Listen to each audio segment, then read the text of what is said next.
आज हम आपको मध्य प्रदेश के पेंच टाइगर रिजर्व की एक ऐसी बाघिन की कहानी दिखाएंगे जो आज आपको हैरान कर देगी।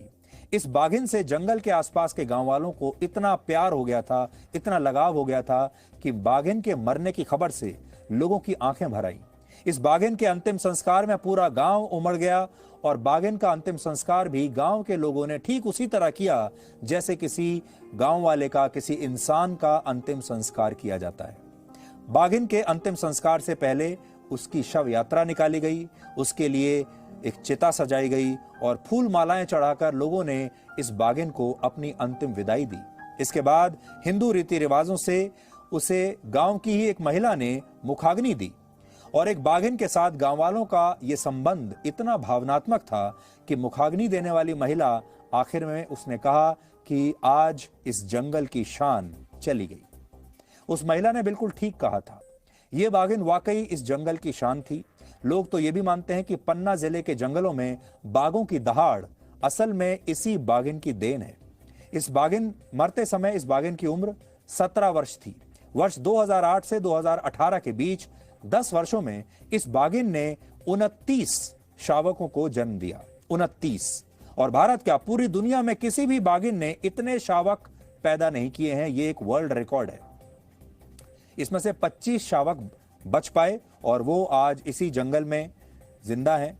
और इसीलिए पेंच टाइगर रिजर्व में जो पर्यटक घूमने के लिए आते हैं उन्हें यह बताया जाता है खास तौर पर कि यह बाघिन एक सुपर मॉम है। जंगल के पास बसे लोग इतनी अंग्रेजी जानते नहीं कि वो सुपर मॉम का मतलब समझ सकें या बोल सकें, इसलिए गांव वाले इस बाघिन को माता राम कहकर पुकारते थे। माता राम। ये दूसरी बाघिनों से बिल्कुल अलग थी, इसलिए उसे अंतिम विदाई भारतीय संस्कृति के हिसाब से ही दी गई। अब यहां पर समझने वाली बात यह भी है, देखिए आप भारतीय संस्कृति की इस खूबसूरती को भी समझिए।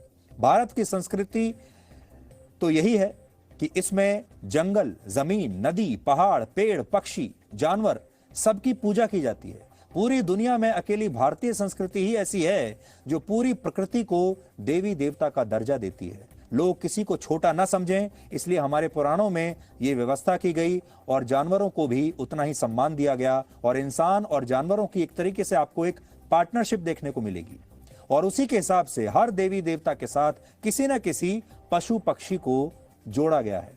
बाघ को माता पार्वती की सवारी मान लिया गया, तो चूहे को गणेश के वाहन के रूप में मान्यता दी गई। गिद्ध को शनिदेव की सवारी बनाया गया ताकि लोगों को यह समझ आ सके कि गिद्ध भी हमारे लिए महत्वपूर्ण है, जो मृत पशुओं का शव खाता है और शव के सड़ने से पैदा होने वाले बैक्टीरिया और इन्फेक्शन से इंसानों को बचाता है।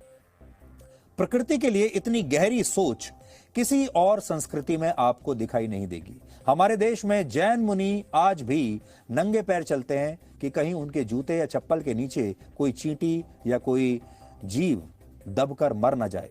ऐसी परंपराएं ये समझाने के लिए बनाई गई कि पृथ्वी पर जो कुछ भी है, जितने भी जीव जंतु हैं, वो हमारे जीवन से जुड़े हुए हैं।